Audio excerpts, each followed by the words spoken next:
ఆశీర్వాదంతో ఆగస్టు 8, 2021 నాడు నేను నల్గొండలో లక్షలాది మంది ప్రజల సమక్షంలో బహుజన్ సమాజ్ పార్టీలో జాయిన్ అయ్యి ఆ పార్టీ సభ్యత్వాన్ని నేను తీసుకున్నాను. తెలంగాణలో ఏ బహుజన నేత తిరగనంత ఎక్కువగా 4000 గ్రామాలు 350 రోజులు లక్షలాది మంది ప్రజలు వందలాది సభలు పెట్టి బహుజన్ సమాజ్ పార్టీ వాదాన్ని బహుజన మహనీయుల త్యాగాన్ని తెలంగాణ ప్రజలకు పరిచయం చేసిన అదేవిధంగా మరి 2023 అసెంబ్లీ ఎలక్షన్లలో బహుజన్ సమాజ్ పార్టీ అభ్యర్థిగా నేను పోటీ చేయడమే కాకుండా 107 మంది అభ్యర్థులను బరిలోకి దించి మరి చాలా గొప్ప మరి ఎన్నికల పోరాటం చేయడం జరిగింది. అయితే మరి మేము అనుకున్న ఫలితాలు రాలేదు. దాని తర్వాత మళ్ళీ పార్లమెంటు ఎన్నికలు వచ్చినాయి. పార్లమెంట్ ఎన్నికల్లో సందర్భంగా మరి పార్టీ ఆదేశాల మేరకు పార్టీ మరి మార్గదర్శకాల మేరకు ఇండియా అలయన్స్తో కాకుండా ఎన్డీఏ అలయన్స్తో కాకుండా అంటే బీజేపీ కానీ లేకపోతే కాంగ్రెస్తోని పొత్తులో ఆ కూటముల్లో ఉండే పార్టీలు కాకుండా మరి ప్రాంతీయంగా ఆ కూటమిలో లేని పార్టీలు ఏవైనా ఉంటే ఆ పార్టీలతో పొత్తు పెట్టుకోవాలని మరి పార్టీ మార్గదర్శకాలకు అనుగుణంగానే మరి గ్రామ స్థాయి నుండి మరి జిల్లా స్థాయి నుండి మరి రాష్ట్ర స్థాయి నాయకులందరితో చర్చించిన తర్వాతనే మరి ఈ నిర్ణయం తీసుకొని మరి తెలంగాణ మాజీ ముఖ్యమంత్రి మరి బీఆర్ఎస్ అధినేత కేసీఆర్ గారితో మరి చర్చలు కూడా జరపడం జరిగింది. పలు దఫాలుగా చర్చలు జరిపిన తర్వాత మా కేంద్ర ఆఫీసుకు కూడా ఈ విషయాలన్నీ కూడా ఇక్కడ జరుగుతున్న పరిణామాలన్నీ కూడా వాళ్ళందరికీ వివరించడం జరిగింది. మరి తెలంగాణ వాదం బహుజన వాదం రెండు ఒకటే. మరి తెలంగాణ ప్రయోజనాల కోసం మరి రాజ్యాంగాన్ని రక్షించుకోవడం కోసం కేంద్రంలో మరి బీజేపీ రాజ్యాంగాన్ని రద్దు చేస్తా అంటా ఉన్నది. 400 సీట్లు ఇవ్వండి, రాజ్యాంగాన్ని రద్దు చేస్తా అంటా ఉన్నది.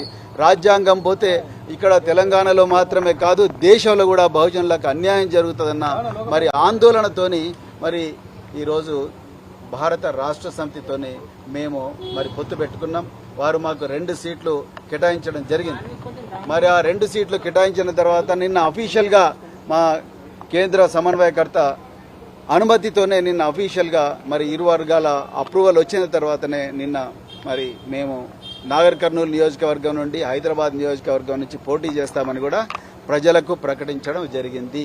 దాని తర్వాత విస్తృత కార్యకర్తల సమావేశం కూడా పెట్టడం జరిగింది. విధి విధానాల గురించి నిర్ణయించడం జరిగింది. కానీ అది తెలుసుకున్న మరి అది నచ్చని భారతీయ జనతా పార్టీ నరేంద్ర మోడీ ఇవాళ నాగర్ కర్నూలుకి వచ్చిండు, నిన్న హైదరాబాద్లో ఉన్నాడు. అది నచ్చని భారతీయ జనతా పార్టీ ఈ లౌకిక కూటమి ఈ చారిత్రాత్మకమైన కూటమి ఏదైతే ఉన్నదో భారత రాష్ట్ర సమితి అదేవిధంగా బహుజన్ సమాజ్ పార్టీ కూటమి మరి రాజ్యాంగాన్ని రక్షించే కూటమి నచ్చని నరేంద్ర మోడీ అమిత్ షాల ద్వయం మా పార్టీ మీద ఒత్తిడి తీసుకొచ్చి ఈ కూటమిని రద్దు చేసుకోమని నన్నే ప్రెస్ కాన్ఫరెన్స్ పెట్టి చెప్పమన్నారు. నాకు అది ఇష్టం లేదు. ఎందుకంటే మరి బహుజన్ సమాజ్ పార్టీ మాన్యశ్రీ కాన్షీరామ్ గారి నుంచి బైంజీ కుమారి మాయావతి గారి నుంచి నేటి దాకా మరి నా దాకా మేమందరం కూడా ఈ బహుజనవాదం డాక్టర్ బిఆర్ అంబేద్కర్, మహాత్మా జ్యోతిరావు పూలే, సంత్ నారాయణ గురు మరెందరో మహనీయుల ఆలోచనల వల్ల ప్రభావితమైన మేము ఒక్కసారి మాట ఇస్తే తప్పేది ఉండదు. పొత్తు ధర్మం, కష్టాలైనా నష్టాలైనా అందరూ కలిసిపోవాలి, ఒకరికొకరు సహాయం చేసుకోవాలి. సో అదే విధంగా ఇద్దరు నడవాలి, ఎన్ని ఒడిదుడుకులు వచ్చినా కూడా నడవాలన్నదే పొత్తు ధర్మం. ఆ విధంగానే ఒప్పందం కుదిరింది. కానీ దురదృష్టవశాత్తు ఆ ఒప్పందాన్ని రద్దు చేసుకోమని ప్రెస్ కాన్ఫరెన్స్ పెట్టమని చెప్పేసి నాకు ఆదేశాలు వచ్చినాయి. కానీ ఆ ఆదేశాలు నేను అమలు చేయదలుచుకోలేదు. ఎందుకంటే పొత్తు ధర్మంలో భాగంగా నేను కూడా మరి 26 సంవత్సరాల పోలీసు సర్వీసు దేశం కోసం ప్రాణ త్యాగానికి కూడా సిద్ధమయ్యి నేను పనిచేసిన మరి బహుజన్ సమాజ్ పార్టీలో చేరినా కూడా ఎలాంటి రాజీపడని పోరాటం నేను సాగించి పార్టీ భావజాలాన్ని నేను గ్రామ ప్రజల్లోకి రాష్ట్ర ప్రజల్లోకి మోసుకొని పోయినా. కానీ అలాంటి వ్యక్తిని నేను ఒకసారి మరి ఒక పార్టీ రాష్ట్ర అధ్యక్షుడిగా మాట ఇచ్చిన తర్వాత ఈ బీజేపీ చేసే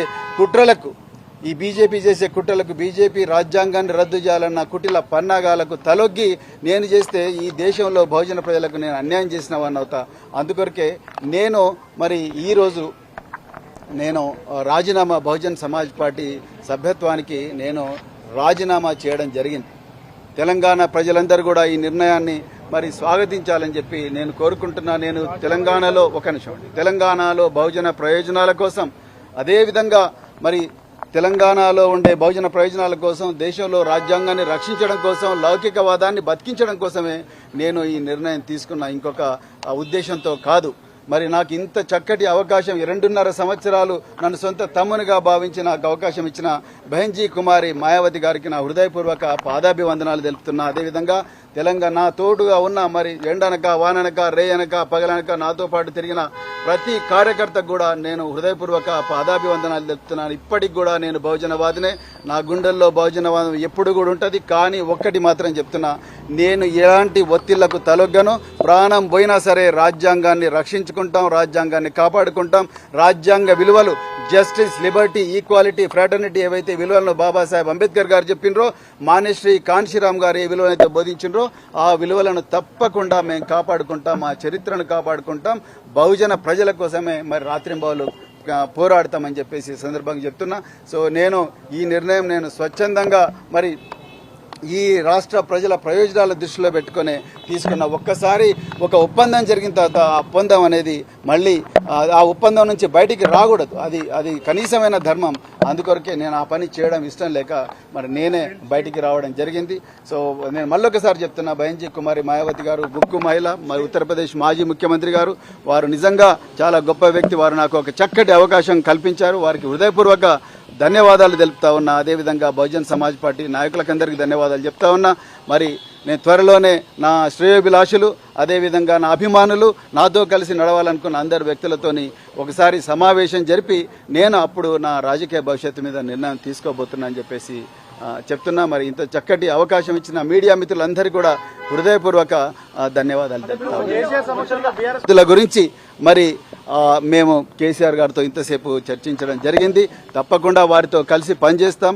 నిజానికి మరి ఆ రోజు ఆ నిర్ణయంతోనే మరి బహుజనవాదం, తెలంగాణవాదం రెండు ఒకటే ఈ పార్లమెంట్ ఇంకంలో కలిసి పోరాడాలని నిర్ణయించుకొని ఆ రోజు కేసీఆర్ గారితో మరి బహుజన్ సమాజ్ పార్టీ పొత్తు పెట్టుకునే విధంగా ఒప్పందం కూర్చుకోవడం జరిగింది. ఇప్పుడు మరి ఎవరు బీజేపీ తీసుకొస్తున్న ఒత్తిళ్ల వల్ల ఆ పొత్తును మళ్ళీ నేనే నా స్వయాన నేను ప్రకటించడం అంటే నేను ఈ దేశంలో మరి ఏవైతే రాజ్యాంగ వ్యతిరేక శక్తులు ఉన్నాయో ఆ రాజ్యాంగ వ్యతిరేక శక్తులకు ఊతమిచ్చినట్టు అవుతుంది. ఆ పని నేను చేయదలుచుకోలేదు.